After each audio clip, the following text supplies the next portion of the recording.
I'm Nick Snow, watching Government for Oil and Gas Journal in Washington, D.C. The U.S. Department of the Interior's January 15th announcement that it will not issue new leases while it re-examines its coal program may have made oil and gas producers wonder if the federal onshore program for those resources might be next. Pausing the public lands leasing program for coal, which supplies nearly 40% of U.S. electricity, denies reality, American Petroleum Institute President Jack N. Gerard said that day. We need more supplies of all types of energy if we are to sustain our economy and provide affordable energy to U.S. businesses and consumers. Interior Secretary Sally Jewell said that a coal program review was overdue, but added that the fuel will continue to be an important domestic energy source in the years ahead. We haven't undertaken a comprehensive review of the program in more than 30 years, and we have an obligation to current and future generations to ensure the federal coal program delivers a fair return to American taxpayers and takes into account its impacts on climate change.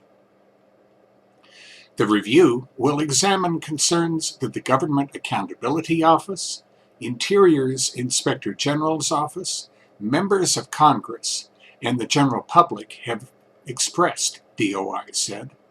There will be limited suspension exceptions for metallurgical coal, small lease modifications, and emergencies where there is a demonstrated safety need or insufficient reserves.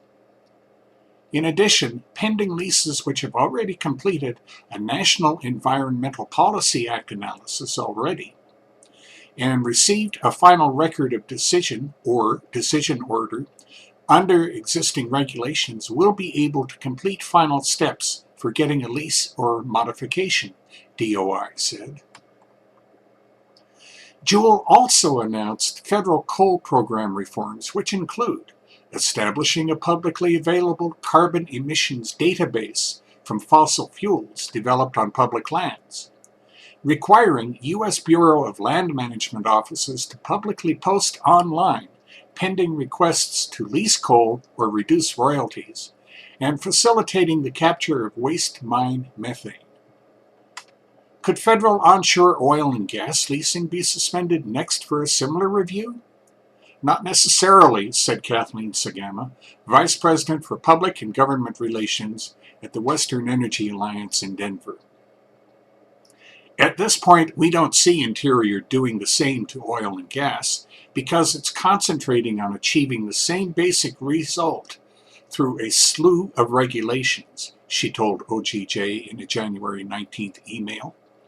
We expect venting and flaring proposed rules this week, as well as a proposed royalty rate increase at the same time or in the near future.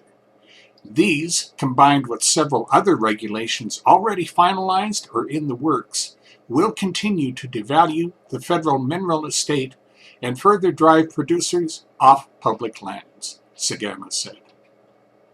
That's Watching Government for this week. In Washington, I'm Nick Snow for Oil and Gas Journal.